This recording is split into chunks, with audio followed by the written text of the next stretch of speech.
Hey guys, how are you doing? I figured that for now I'm going to try and post video every Monday. And next video is going to be watercolor, finally. As much as I enjoy working with ink, I miss coloring my work. And also, I'm almost done with my Inktober project. I can't believe how long it took for me. But on the other hand, my pictures are not that simple, so it makes sense. Today I'm going to draw a mermaid witch. Yes, finally! I've seen so many artists doing it, and honestly I can't say why I haven't done it earlier myself.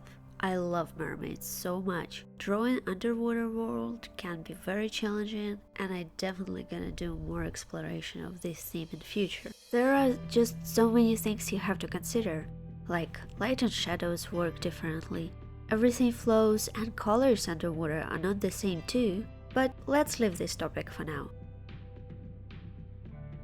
As you can see, my sketches are usually pretty clean and light, and I never erase them before coloring.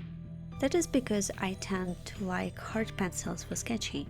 Even when I was using regular graphite pencils, my favorite were in the range between 2H to 10H, and that's because I don't like when the lines smudge. And as I said in previous videos, when you use Col-Erase pencils for sketching, they blend really well when you start coloring over it.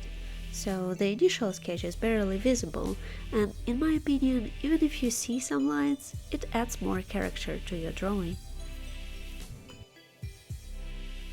Now let's talk more about this picture. I think this is actually the first time I drew an octopus.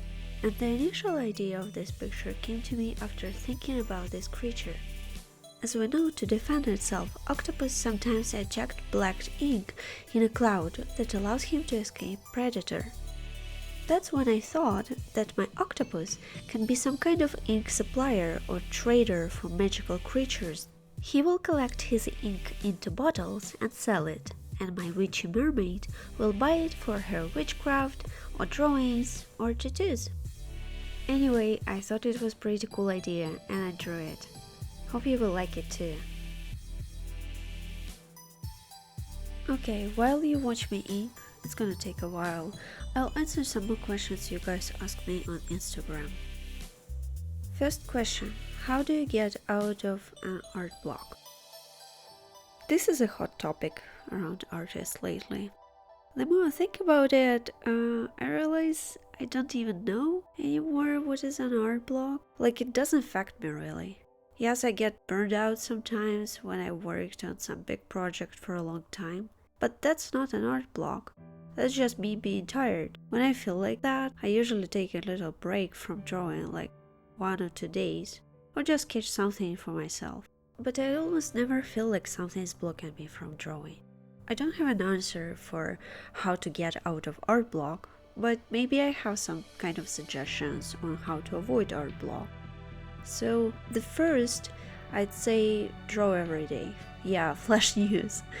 More practice means you get comfortable with drawing lots of things without struggle or overthinking it. Second, take care of yourself. If you feel tired or exhausted all the time, sooner or later you'll ditch art and get sick, which can lead to a long break in drawing, and starting again after it is no fun. By the way, taking a break because of physical or mental illnesses is totally fine. Take your time, recover, and come back, but don't call it an art block because you were sick and haven't practiced for a long time. Even better, don't look for a reason why you can't draw. And what's stopping you at this point? Just take a pen and doodle. Do whatever you need to kickstart yourself. Okay, enough about it. I honestly don't know what else to say about art block right now. Next question. I love your illustration style, but it remains so proportional and well laid out. Do you use reference? Thank you. Okay, there is a difference in using reference. Usually when I draw and can't figure out how to draw something, for example hands. Yes, we all have those days when we can't draw them. I pose my own hands and take a quick picture, and then I look at it and make an attempt to draw something similar. That's one of the ways of using reference. Let's call it solving problem method. Another one is a different in your own approach. Imagine you look at the Pinterest or Instagram and you see some cool photo and you really like the pose of person in it. And you see the pose and you use this pose or object to base off your picture of it. That's the inspiration reference method. Yes, I just made up all these names, but you get the idea. I use both of the methods, but mostly the first one, because I base my pictures on ideas I imagined. Finding the exact same photo of what I want to draw is just unreal. Back to drawing. You see me finishing line art. After that I will go with 0.1 Copic multiliner and thicken the lines, but not everywhere. If you draw hair, you need to think not about separate strands, but more like chunks or locks, and separate them one from another. That's what I'm doing right now. Also add thicker line around other objects and outline around mermaid and octopus. One of the questions I get asked a lot is how to draw hair. I think I will do another whole video only on this topic. But for now, I'd like to recommend you a good tutorial by Holly Brown. She explained pretty well how hair grows and what mistakes you should avoid. Link to her video gonna be in the description. Finally, I started coloring. If you don't know how to make ink wash, I showed it in my previous videos. Go check them out. First, I colored kind of seaweed plants, tattoos, and base layer to mermaid's body.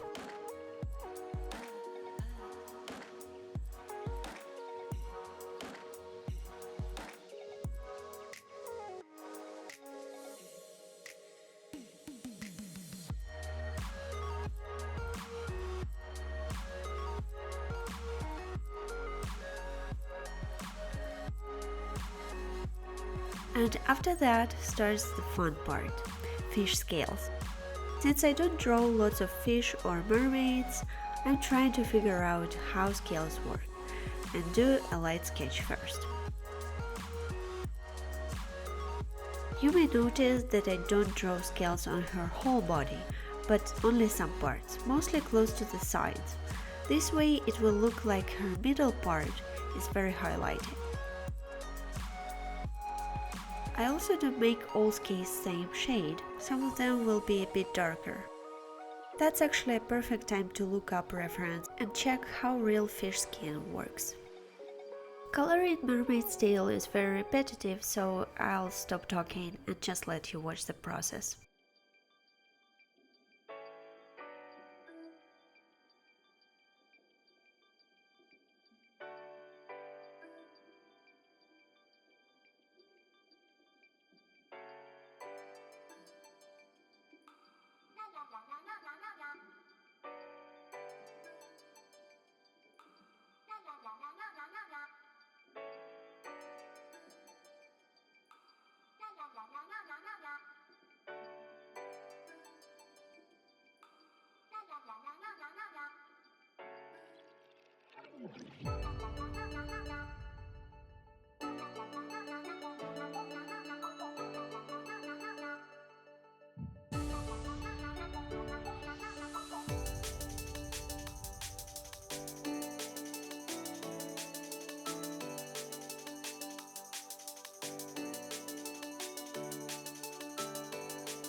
Well, this is it. I think she turned out really cute, and probably she's one of my favorites so far. Hope you enjoyed the process, and leave a comment if you have any questions you'd like me to answer in future videos. Again, thank you so much for watching, have a great day, and see you next Monday. Bye!